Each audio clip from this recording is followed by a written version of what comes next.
ఆటగదరా శివ ఆటగదరా శివ. ఈ పాడు లోకం ఎంత అధ్వానంగా తయారైతుందిలా. షి అరే ఆడపిల్ల అంటే ఎందుకంత అల్సు? సృష్టిని నడిపించేదే ఆడదైన అమ్మ, కానీ అసొంటి ఆడపిల్లను లోకంలోకి రాగానే చంపేస్తారు. ఎక్కడ మనుషులు పాడేర్రా. ఇలా చేతులకు జట్టలు ఉట్ట ఇలా తీసుకపోయి ఏట్లా పెట్ట.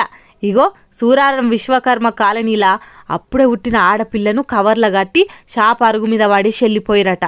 ఎంబటే చూసినోళ్ళంతా దెబ్బ పోలీసులకు ఫోన్ కొడితే వాళ్ళు వచ్చి కేసు రాసుకొని ఎంక్వైరీ చేస్తారు. చూసిరా ఎవరు పాడేరో ఎక్కడోళ్ళు పాడేరో.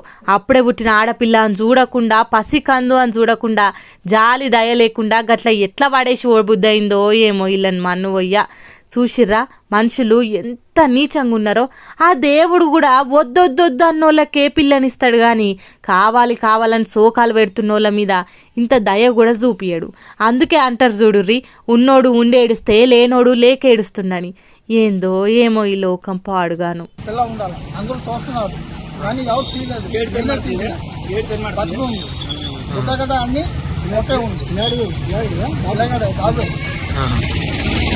ఎన్ని గంటలు చూసావు?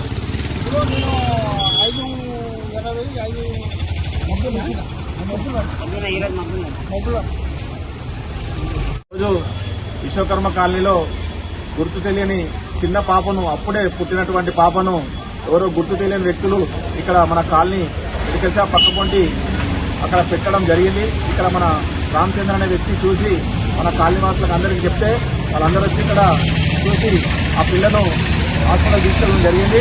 ఇక్కడ మన కాలనీలో ఉన్నటువంటి వ్యక్తులే వనజ అనే వాళ్ళకు పిల్లలు లేరు కాబట్టి మేము తీసుకుంటామంటే వాళ్ళు తీసుకోవడం జరిగింది. వారు ఇప్పుడే హాస్పిటల్ తీసుకెళ్ళడం జరిగింది.